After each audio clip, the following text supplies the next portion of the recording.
Hello, lovely people. Welcome to my July birthday month TBR.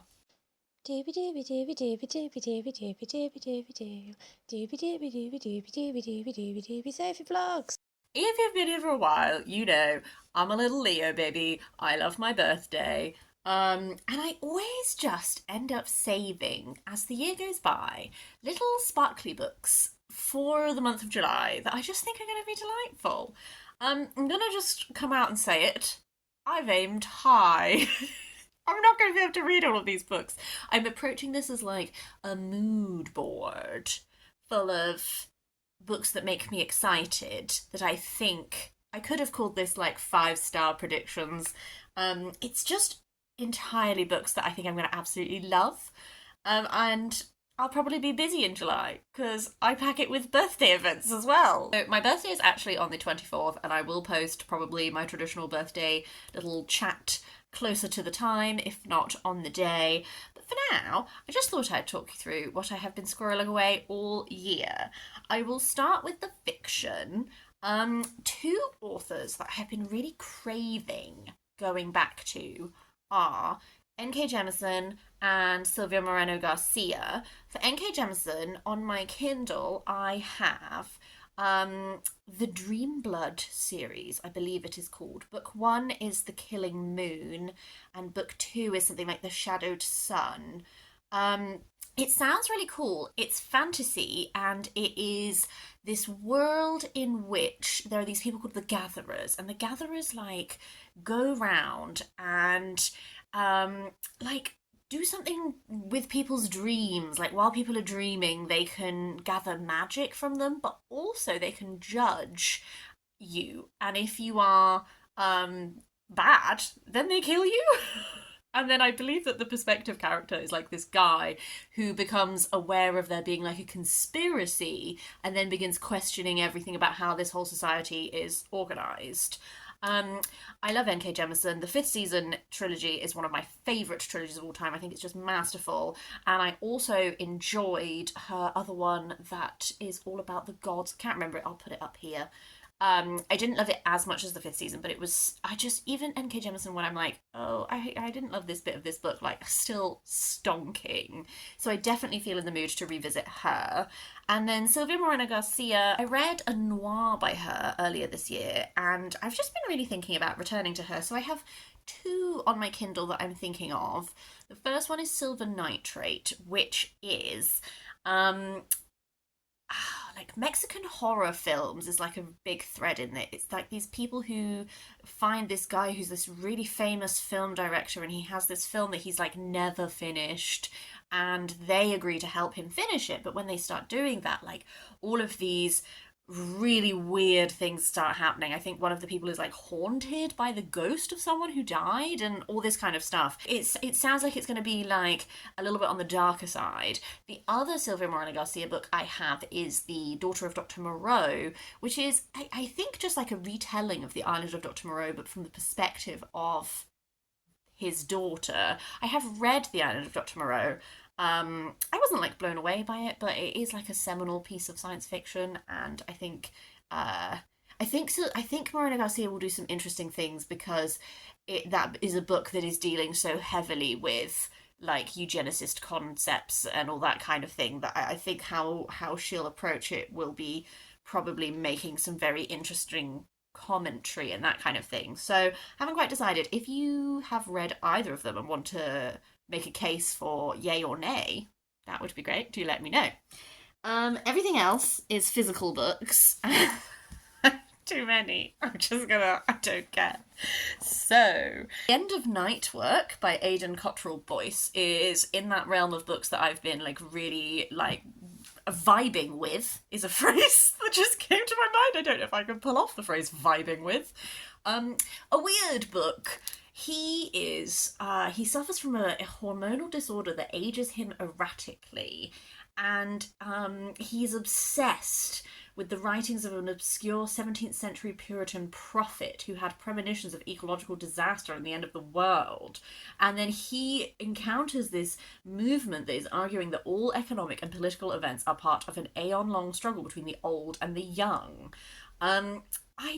it's kind of looking at like ecological collapse, intergenerational conflict, the nature of religious belief, and the unfeasibly youthful looks of Keanu Reeves.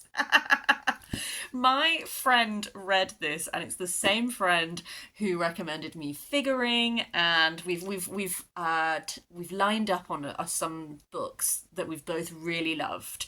And so I take her recommendations quite seriously because I think we've got like a strand in common that we like. So this is going to be cool. Another sort of like, I guess, kind of weird book that's been on my radar for a while is Briefly a Delicious Life by Nell Stevens.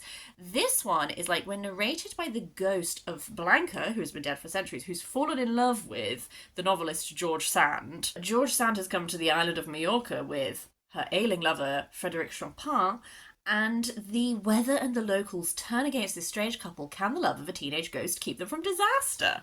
A question I feel I need the answer to. But I love the cover. I love all of the atmosphere that I think it's going to give me. So very excited for that one. I also have The Yield by Tara June Winch. This is written by an Indigenous Australian author, and it's very much looking at like preservation of language and land rights and that kind of thing. It is the main character is called home after being away from Australia for 10 years for her grandfather's funeral, and she finds that the place is in trouble. The land that they've always lived will be repossessed and destroyed by a mining company unless she can find a way to stop it. It's going to be probably like grappling with a lot of really complex things, but also it sounds like it's really like lyrically beautifully written. 3 books are on here because I have read stuff by their authors before and loved it. So Folk by Zoe Gilbert. I read Mischief Acts by Zoe Gilbert 2 Christmases ago now. Loved it. Every chapter was like a different genre, and it was like tracing her and the hunter through history, and it was so good. It was absolutely my jam. Folk is set on this like remote island where the villagers' lives are like entwined with nature, and I think we kind of just follow them like over a generation, and they're sort of individuals who will have moments to shine, but we're also just really looking at like this community. This was written before Mischief Acts, so something I find interesting is comparing when I really like an author but I like their later work, how do I feel about their earlier work? So intrigued to see what the answer to that is. A book I have been putting off reading because I'm silly is The Galaxy and the Ground Within by Becky Chambers, because this is the final book in the Wayfarer series, and when I finish it, it will be done. Do you do that sometimes where you're like, not sure I'm ready for there to be no other books in this series, so I'll just never read this ever in my life? That's obviously logical. Only information I have on the back of this is literally 3 strangers are thrown together unexpectedly with seemingly nothing to do but wait. Together they will discover that even in the vastness of space they are not alone. Becky Chambers does like cozy sci-fi, but cozy sci-fi that has like a real commentary on like humanity and who we are as people and that kind of thing, because I don't always get on with cozy things because sometimes I get bored. I'm hoping that this will just be wonderful and it will make me feel all the things I feel when I read Becky Chambers. And then the other one is The Children of Jocasta by Natalie Haynes. I have only read Natalie Haynes' non-fiction. Oh, that's a lie. I've read Stone Blind. I'm talking nonsense. I've only read 3 books by Natalie Haynes. Every single one of them has been a 5-star. So I've got high hopes. Children of Jocasta is obviously about Jocasta, but also Ismene, and it is looking at these forgotten women from the myth of Oedipus and Antigone. And Natalie Haynes in her podcast, I'm so sorry, I keep mentioning her podcast on this channel. Can you tell I just spent like 3 months listening to it at the start of this year?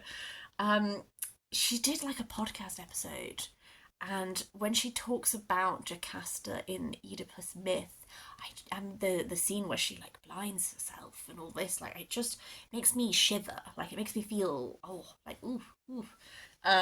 So I'm really interested to see how she's going to handle it. And then my final fiction book is part of my Read the World project. It's for Venezuela, and it would be Night in Caracas by Karina Sainz Borgo, which is it translated? Oh, translated from the Spanish by Elizabeth Bryer. I think this is going to be really like sad and emotional, but I'm just ready for that.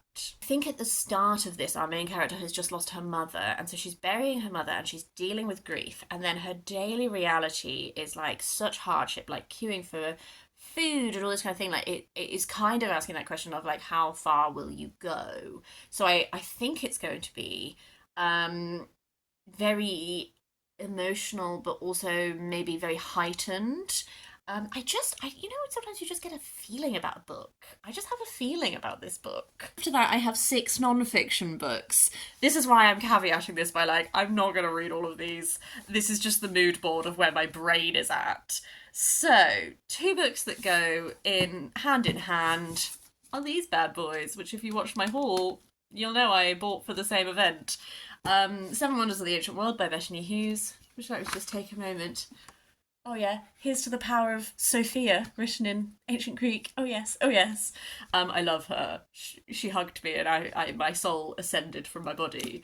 This is all about the 7 wonders of the ancient world, but also about like how wonder persists, I think, and how like we have wonder for the ancient world, but people in the ancient world had wonder for these places. And that preservation of that feeling of wonder, I don't know, very excited. And then the other book that I got at the same event is The Cleopatras, The Forgotten Queens of Egypt by Lloyd Llewellyn-Jones, who is a specialist in Persian history. This one is drawing a lot on like what archaeological and like original evidence do we have for these women who are so often overlooked in history, like really going back to that and being like, okay, let's just draw as much information as we can. He was also really engaging, and I've never read anything by him before, so excited. Next up, we have Lizzie Siddel, The Tragedy of a Pre-Raphaelite Supermodel by Lucinda Hawksley. I went on holiday recently to Wales, and I was on Innisbee, also known as Caldy Island. It has a monastery there, and there are Cistercian monks who do their monkish ways. And when I was in the post office, a Cistercian monk approached me because I was wearing my William Morris tote bag. It's essentially just a massive William Morris face, and he's doing this. And he was like, who is that? Why do I know that face? And we got talking about the Pre-Raphaelites. I had the most interesting conversation about art and about women's contribution to art and how that has so often been overlooked, and how we're going back and finding those women's voices. And like, we talked about the Bayeux tapestry and like how embroidery and these other means of textile arts as a way of women to express themselves and also make their mark on history, if particularly with communities where women are not given the same education as men, and all this kind of thing. It's wonderfully interesting. And he recommended this book, and I was like, oh, so funny you should recommend it. I own it, I just haven't read it yet. And he said he loved it, so it felt like a sign. What also felt like a sign is that his name is Gildas, and my partner's great uncle, who is sadly no longer with us, was also called Gildas. We inherited his car. We called it the Gilmobile in his honour.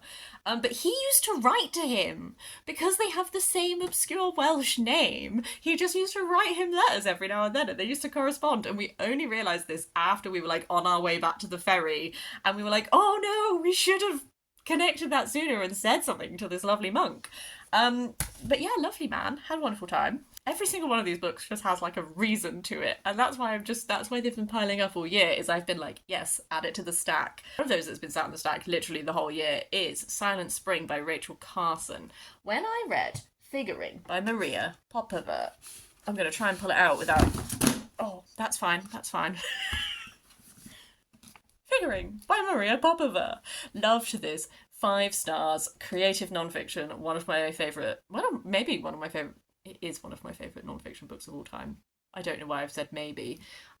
Looking at lots of creative and scientific people from history, and sort of that relationship between like the arts and science and innovation, and just so much. This is such a hard book to just sum up. But one of the final people she talks about is Rachel Carson, and I just got so into this book that by the time that she stopped talking about Rachel Carson, and Rachel Carson actually passed away because of cancer that is probably caused by some of the environmental activism that she was doing, I felt like I knew her so well that I honestly had a little cry, because I felt like I was leaving behind someone that I just knew. But I have never read any Rachel Carson until now. So Rachel Carson, as I've said, was environmental activist, but she wrote these columns and these books, and it was sort of by capturing the beauty of the natural world and what makes the natural world amazing and special and wonderful that she got people to care. A lot of the activism she was doing was showing the destructive how destructive pesticides are. And that's something that we kind of know now, but is still not like, particularly in the UK, with the government rolling back allowing loads of pesticides that were banned when we were part of the EU because they killed bees and all this kind of stuff, just being like, oh yeah, that's fine to use now. Like, it feels very pertinent to still be fighting that fight. And I just really want to read her own writing. So this has been bubbling in my mind for ages. I definitely really, really want to get to it. I'm sorry, the books all fell over just then. Penultimately is Colour by Victoria Finlay. I read Fabric by Victoria Finlay. February, 5-star, loved it. Love a grief memoir, but also love textile history. Yes, yes, yes. This is kind of the same, but for colour. I'm gonna sort of save this one towards the latter end of the month because I have actually very recently finished reading The Secret Lies of Colour by Cassius and Claire, and I worry that these will overlap a bit. So this is gonna be a late July, maybe even early August, because let's face it, some of these are gonna go into August for sure. But I just trust Victoria Finlay's writing, even though I've only read one book by her. But hey. And then finally, Meetings with Remarkable Manuscripts by Christopher de Hamel. At a different event last year, I went to Cayley for my friend's birthday, and I was sat at a table with this wonderful woman who is a calligrapher who was raised by nuns in a convent, and we had this wonderful conversation which was all about how amazing manuscripts are and how it's absolutely incredible that we have manuscripts and illumination and all this kind of things, sort of prompted in my world by reading Hidden Hands by, I think, Mary Wolseley. It's literally down here. I don't know why I don't check. Mary Wellesley. I'll put the cover up because it's underneath a lot of books. I'm not going to be able to get that out. Which was a fabulous book that was all about like lots of things to do with manuscripts, the making of, that kind of thing. It was wonderful. This just feels like a logical next step in that reading journey, in meeting specific manuscripts and just learning. I just want to learn. I feel like that's my whole shtick. It's what motivates me through so much of my life, is just there's so many fascinating things in the world and I want to know all of them. So these are all of the wonderful things I have saved for July. I'm really hoping it's just going to be the most wonderful month of reading. I know for a fact that I'm not going to read as much as I normally do because I will be busy and doing lovely, lovely things, which will be great. But it's still exciting nonetheless. I would really, really love to know if you have read any of these. Do you have thoughts on them? Have you been saving any special books, like for any particular reason? Do you do birthday reading? Any of that thing? Do leave me a comment down below. Otherwise, hope you're having a lovely day. I'll see you next time for something different.